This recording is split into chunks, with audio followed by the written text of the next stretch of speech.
सज्जनों, जय श्री कृष्ण। सज्जनों, हिंदू जानते हैं हजारों वर्षों से एक सोच लिए हुए है कि काश कोई ऐसा व्यक्ति आए, ऐसा शासन आए, ऐसा कोई राजा आए जहाँ पर हम अपने जीवन सुकून से जी सकें, हम अपना धर्म अच्छे से पालन कर सकें और अपना मानव जीवन सफल कर सकें, जहाँ अच्छा नियम कानून हो, जहाँ सबको न्याय मिल सके और जहाँ सब प्रेम से रह सकें। सनातनियों की यदि कोई सच्चा सनातनी होगा उससे ज़्यादा इससे इच्छा नहीं होगी। लेकिन जानते हैं पहले के भी इसी राजा लोगों ने अपना अपना राज्य बांट लिए थे। आप इतिहास उठा करके देख लो। मैं बार बार इसलिए उठाता हूं कि लोगों की ये जातिगत मानसिकता खत्म हो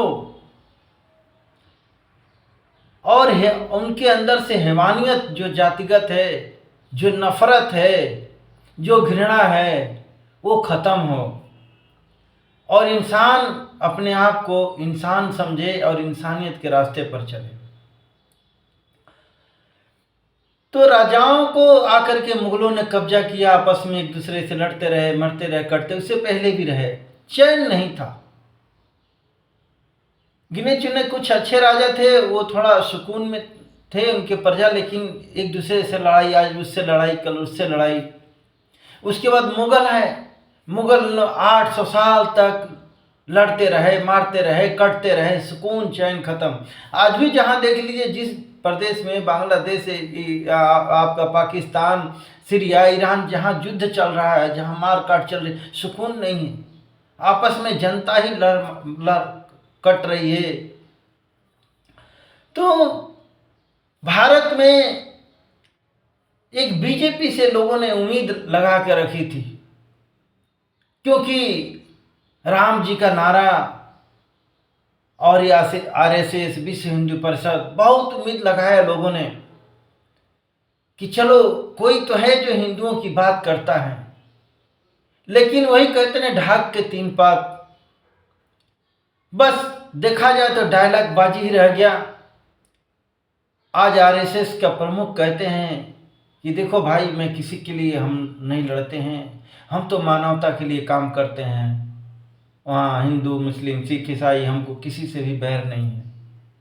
अरे भाई, बैर नहीं है तो यही मुस्लिम लोग आपको क्यों ख़त्म करने के लिए आपको आतंकवादी संस्था कहते हैं, जबकि आप कहीं बम नहीं फोड़ते हैं। आप कहीं आपदाएं आ जाती है तो जाकर के पहले खड़े होते हैं, चाहे हिंदू हो, मुसलमान हो। आप तो अपनी जगह सही हो। लेकिन हमारे यहाँ बीजेपी की सरकार भी आ गई, केंद्र में भी आ गई, अदर स्टेटों में भी आ गई, लेकिन वहाँ से भी आज भी देख रहे हैं कि वही, अब क्या कहूँ, घटिया नियम कानून कहूँ कि खराब कहूँ, जो कहूँ आप लोग अपने मन से लगा लेना।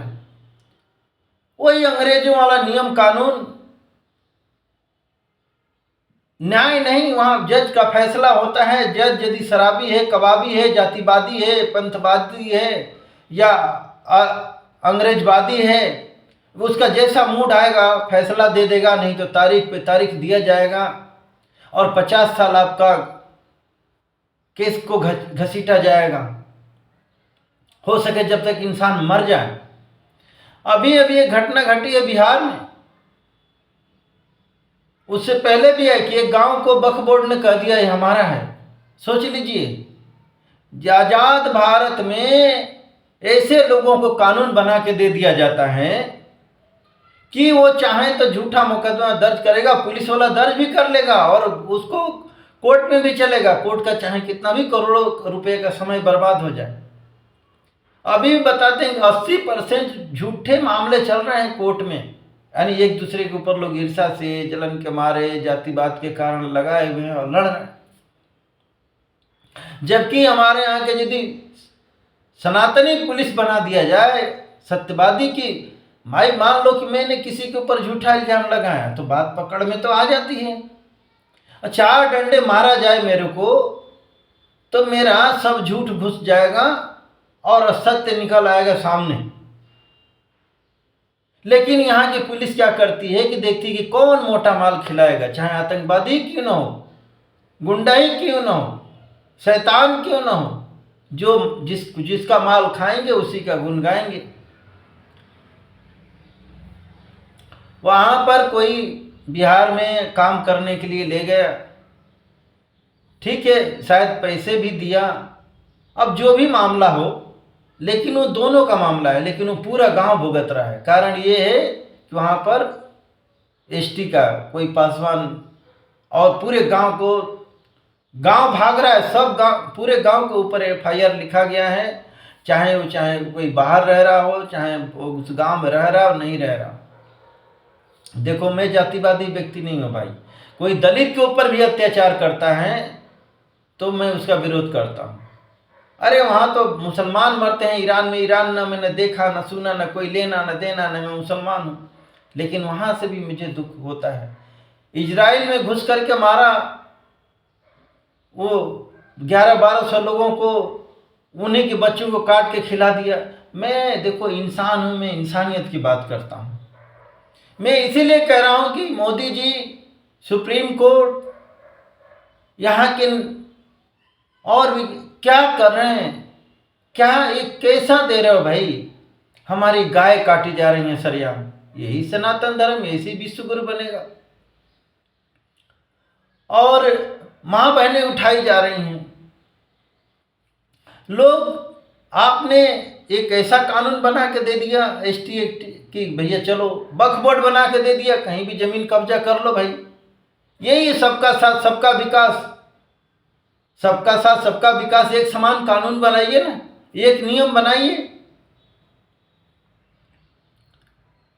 कुछ जातिगत लोग देख रहे हैं कि अपना अपना कोई भीम आर्मी बना रहा है, कोई बी आर्मी बना रहा है। आपकी आर्मी क्या कर रही भाई, वाकई किसी काम की नहीं। 5 लाख जम्मू कश्मीर में मारे काटे सताए जा रहे थे, आपकी आर्मी चुप बैठी थी, मुंह देख रही थी। ऐसी गुलाम आर्मी, गुलाम पुलिस होनी चाहिए क्या? क्या कोई नेता देता है आर्मी और पुलिस वालों को तनख्वाह? ये आम जनता की भलाई के लिए बनाए जाते हैं। तो मैं तो कहता हूं कि बिना आदेश के भी इनको चले जाना चाहिए। न्याय तो मैं कह रहा हूं शुरुआत में ही देखा जाए तो मतलब खत्म हो जाता है। आज नेता बोल देगा तो दौड़े दौड़े पुलिस वाले पहुंच जाएंगे, सेना के लोग पहुंच जाएंगे। ये कैसा है भाई? वहां मुखिया नहीं है क्या? पुलिस का मुखिया, सेना का मुखिया होता है, वो देख समझ नहीं रहा। कल को आतंकवादी आ जाए, देश में बैठ जाए तो क्या सेना फिर उसकी गुलाम हो जाएगी?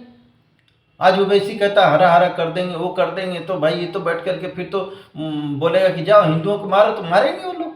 जिस तरीके से जम्मू कश्मीर में वहां के पुलिस वालों ने सहयोग किया और क्या दुर्दशा हुई।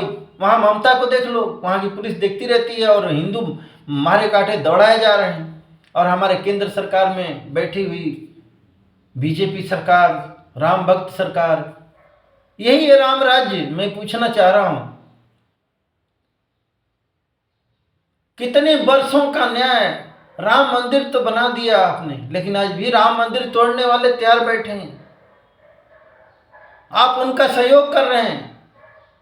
कृष्ण जी, आप तो सनातनी हो ना, तो कृष्ण जी से सबक क्यों नहीं लेते?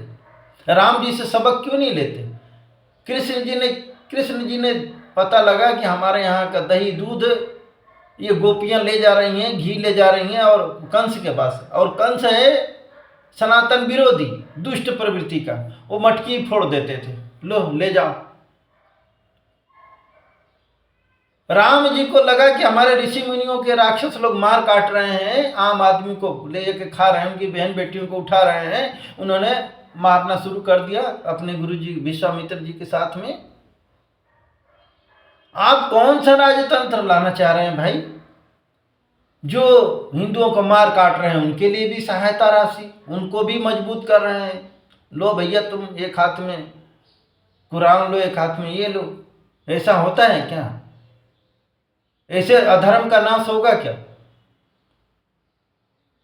कोई भी हो, मैं तो कह रहा हूं ऐसा कुछ नहीं। या हिंदू ही गुंडे गुंडे मवाली हो, आतंकी हो, ये सब चीजें हैं तो उनके ऊपर कार्रवाई होनी चाहिए ना, तब देश के आम आदमी सुरक्षित। आज बहन बेटियां कहाँ जा रही हैं पता ही नहीं आपके, न पुलिस की, न सेना के, इंटेलिजेंस, किसी को भी नहीं। जबकि इजराइल में 1400 लोगों को मारने के लिए पूरा फोड़ फाड़ दिया उसने। ऐसे आदमी के आम भरोसा करेगा ना, ऐसे नेता के ऊपर भरोसा करेगा, वो वहां के लिए वो भगवान है। लेकिन आप तो मुंह देख रहे हैं, गौ बचाने के लिए लोग सैकड़ों जान दे रहे हैं लोग बात, लेकिन आप गौ माता के लिए कानून नहीं। सिर नकली दूध घी बिक रहा है, क्या आपको पता नहीं लगता? साग सब्जी भी सब नकली। और अमेरिका से आप पता नहीं क्या करके आ गए, वहां से कौन ये आजकल हाइब्रिड और या कौन सा फूड आएगा, वो आदमी खा खा के और मरेगा, कैंसर मरीज होगा। आपके यहाँ के उत्पादन, यहाँ का रोजगार बढ़ाइए, दही दूध घी बढ़ाइए। मैं तो कह रहा हूँ इतना दही दूध का गौ माता को बचा करके भेजिए कि यहाँ से गौ मांस बिक रहे हैं और आप उससे गौ मांस बेच करके देश को चलाना चाह रहे हैं आप। भैंसों का, अरे भैंसों में क्या बुराई है भाई? आज गौ माता को गौ पालन गोधन कहा जाता था, आज उनके लिए जागरूक करते हैं आप। कितना रोजगार बढ़ता। केवल कंपनियां खोल खोल कर करके पूरे देश को नरक बनाएंगे, जो जहर निकालती हैं। हमारे यहाँ का देसी रोजगार, अनाज, दूध, फल, ये सब चीजें, मैं तो कर रहा हूँ ये चीजें करके आप विदेशों में सप्लाई करिए ना, तो यहाँ रोजगार भी बढ़ेगा और देश के लोगों को अच्छा नियम क्यों बने कि कोई किसी के ऊपर जुर्म नहीं करे। तो इन सब चीजों पर आम जनता को भी विचार करना पड़ेगा। और ये जातिवादी सोच देखिए, जब तक आप लोग नहीं निकालेंगे, एक नहीं होंगे और मिल करके आवाज नहीं उठाएंगे, तब तक कोई भी सरकार काम नहीं करेगी भाई। अभी एक जातिवादी कानून निकले तो वो हुआ कि नहीं? तो मैं तो कह रहा हूं सुप्रीम कोर्ट अब अच्छे जज आ गए हैं जिनका नाम सूर्यकांत है, तो जज साहब आप ही कुछ देश समाज के लिए करिए और ऐसे नेताओं को आईना दिखाइए। आपने तो योगी जी की जाकर के तारीफ किए थे कि उन्होंने ऐसी व्यवस्था ऐसी करी है, ऐसा कानून पूरे देश में होना चाहिए। मैं तो कह रहा हूं कि वाकई योगी जी का राज पूरे देश में होना चाहिए, तभी देश सुरक्षित हो पाएगा, राम राज्य आ पाएगा। इस तरीके से ढुलमुल रवैया नहीं तो आखिर में कब होगा? देसी विदेशी ताकतें पड़ी हुई हैं, देख रहे हैं कि ये लोग आपस में ही सत्ता के लिए उधर महाराष्ट्र में देख रहे हैं कि आपस में ही लड़ रहे हैं और तीसरा व्यक्ति फायदा उठा रहा है। ऐसे तो पूरा देश चला जाएगा। 9 राज्यों में तो सुन रहे हिंदू खत्म लवो हैं, भाग रहे हैं वहां से। हर जगह बोर्ड लग रहा है हिंदुओं का, घर बिकाऊ है, घर बिकाऊ है। फिर भी अधिकतर हिंदू जज पुलिस हमारे देश में है, नेता हैं, मंत्री हैं। अरे आप शर्म आनी चाहिए। डूब मरने वाली बात है कि आप लोगों के रहते ये हाल है, तो जिस दिन नहीं रहोगे उस दिन इन हिंदुओं का हालत क्या होगी? कौन देखेगा, कौन बचाएगा? जिस दिन मुस्लिम शासन आ जाएगा, कारण ये कि उनका तो यही है कि काफिरों को खत्म करो और एक साम्राज्य, बस मुस्लिम राष्ट्र होना चाहिए। 57 मुस्लिम देश हैं, फिर भी अमेरिका का बोला कि इनके लिए 57 है, अमेरिका को हम नहीं बनने देंगे। भारत देश का बंटवारा तो हो चुका था ना। मैं तो कह रहा हूं अभी भी बात कर लो, पाकिस्तान, बांग्लादेश, वहां से हिंदुओं के लिए बेचारे मारे काटे जा रहे हैं बेमौत। और यहाँ से जो भी इनको भाई सरिया पसंद है, वो सरिया वाले देश में भेजो, वहां जाएं, सुकून से रहें, जैसे भी रहें। यहाँ हिंदू ठीक है, थोड़ा बहुत होता है, लेकिन इतना नहीं होता है कि एक दूसरे का गला ही काटा जाए। और अच्छा सनातन धर्म, नियम, कानून लाइए, सनातनी शिक्षा लाइए, तभी आज हिंदू बच्चे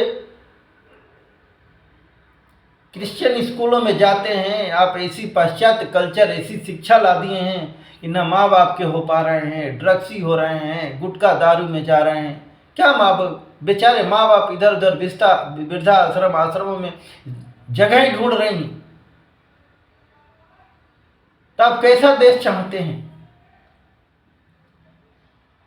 यही है रामराज। रामराज ऐसे नहीं आएगा कि देखिए बच्चों को लोग, आज हिंदू लोग खूब सुविधाएं दे रहे हैं और जाके कुछ संस्कारी कहीं भाग जा रहे हैं, सेवा नहीं कर रहे हैं। संस्कार सबसे बड़ा जरूरी है। सुविधाएं देने से संस्कार नहीं आता है। पहले के लोग गरीबी होते थे और उनके बच्चे लेकिन माँ बाप की सेवा करते थे और खुश रहते थे गरीबी में ही। आज देख रहे हैं सबके पास गाड़ी मोटर कार सब कुछ है, लेकिन फिर भी आज इंसान दुखी है, परेशान है, अपने घर परिवार से ही है। तो इसके लिए सरकार और समाज दोनों ही दोषी है। दिशाहीन हो चुका है मानव समाज, हिंदू समाज। और बाकी एक समाज तो शैतानी हो चुका, वो तो चाह रहा है कि मार काट हिंसा युद्ध। अरे इन लोगों को ये भी पता नहीं कि मानव जीवन मिला क्यों है। मानव जीवन इन सब चीजों के लिए थोड़े नहीं मिला। यहां से कोई क्या लेके जाएगा बताइए? प्रकृति और परमात्मा ने ऐसे व्यवस्था की कि आप यहां से तृण, ये कपड़ा जो पहन रहे हैं वो भी नहीं साथ में जाता। मानव ये भी, इससे बढ़िया तो पशु पक्षी हैं कि जो अपना धर्म पालन कर रहे हैं, जो उनको प्रकृति और परमात्मा ने जैसा उनको भोजन रहन सहन दिया वही कर रहे हैं। लेकिन मनुष्य ने अपना भोजन रहन सहन सब कुछ नियम कानून सब अपना खुद का बना करके अब देख रहे हैं कि जो मानव धर्म था, मानव नियम संयम था, वो सब भूल। उनके ही पता नहीं कि उनको तो मिला है भोग विलास, ये सोचते हैं कि धरती पर हम ही राज करें। देख रहे हैं कि कोई यहाँ टिक नहीं पाता। बड़े इतिहास में उठा, बड़े बड़े राक्षस और ये आए बलशाली आए, वो भी नहीं आ रह पाए। हम क्या रह पाएंगे? हम क्या धरती को कब्जा कर पाएंगे? लेकिन अब प्रकृति और परमात्मा नाराज हो गए हैं। बहुत बुरा समय आने वाला है। अब दंड मिलेगा। देखो वैज्ञानिक भी कहने लगे हैं सोलर तूफान आने वाला है, भूकंप आने वाला है, प्राकृतिक आपदाएं आने वाली हैं। अन्न का इतना दुरुपयोग हो रहा है। मैं तो कह रहा हूं कि कोई गरीब देश है उधर दक्षिण अफ्रीका में मर रहे हैं, उनको दो। सनातन धर्म को फैलाओ भाई। अपने देश में नहीं फैला पा रहे हैं तो और कहाँ फैलाएंगे? अपने देश को लोगों को नहीं सिखा पा रहे हैं सनातन धर्म, तो दूसरे को क्या सिखाओगे? इसीलिए तो भारत बढ़ते बढ़ते, हिंदू कटते कटते, बस अब कुछ ही बचे हुए हैं। बाकी तो सब जातियों में देखा जाए तो सनातनी 10-20 करोड़ भी शायद मिलेंगे कि नहीं मिलेंगे। तो ये सब बात विचार करने वाली है। नहीं करेंगे तो मरेंगे। सीधी सीधी बात ये, बेमौत मरेंगे।